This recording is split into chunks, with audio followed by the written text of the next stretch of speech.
नमस्कार, मी विनोद इजपवार, पोलीस निरीक्षक स्थानिक गुन्हे शाखा धाराशिव।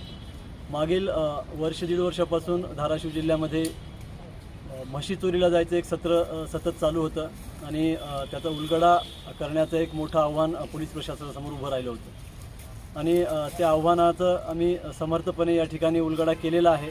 एक टोळी अत्यंत प्रोफेशनली याच्यामध्ये कार्य करत होती, अशी ही टोळी आम्ही याच्यामध्ये आज निष्पन्न केलेली आहे आणि याच्यामध्ये आत्तापर्यंत 2 आरोपी आम्ही अटक केलेले आहेत। एकाचं नाव आहे शंकर चव्हाण, तो ढोकी येथील आहे आणि दुसरा आरोपी आहे हा नेकनूर येथील चंद्रकांत नन्नवरे असा आहे।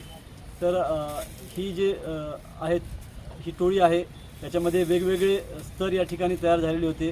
काही लोक ह्याच्यामध्ये इन्व्हॉल्व असणारे ज्या ठिकाणच्या म्हशी चोरायचे आहेत ते ठिकाण निश्चित करायचे आणि काही जे आरोपी आहेत त्यांच्यावर त्या ठिकाणी गाडी घेऊन जाण्याची जबाबदारी सोपवण्यात आली होती आणि त्याच्यानंतर काही जणांची त्यामध्ये विक्री करण्याची जबाबदारी निश्चित करण्यात आली होती। तर अशा प्रकारे ही टोळी कार्यरत होती। त्या टोळीचा आज आमच्याकडून उलगडा झालेला आहे स्थानिक गुन्हे शाखेकडून। विशेष करून स्थानिक गुन्हे शाखेचे सहाय्यक पोलीस निरीक्षक सुदर्शन कासार आणि त्यांच्यासोबतची जी टीम आहे, शौकत पठाण आहेत, फरहान पठाण आहेत, जावेद काझी आहेत, असे सर्वांनी मिळून ही कामगिरी केलेली आहे आणि याच्यामध्ये विशेष करून आमचे धाराशिव जिल्ह्याचे पोलीस अधीक्षक श्रीमती रितू खोकर मॅडम तसेच अपर पोलीस अधीक्षक शफकत आमना मॅडम यांचं देखील फार मोलाचं मार्गदर्शन याच्यामध्ये लाभलेलं आहे।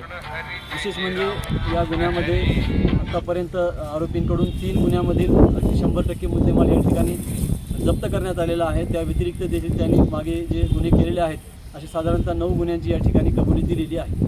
थँक्यू।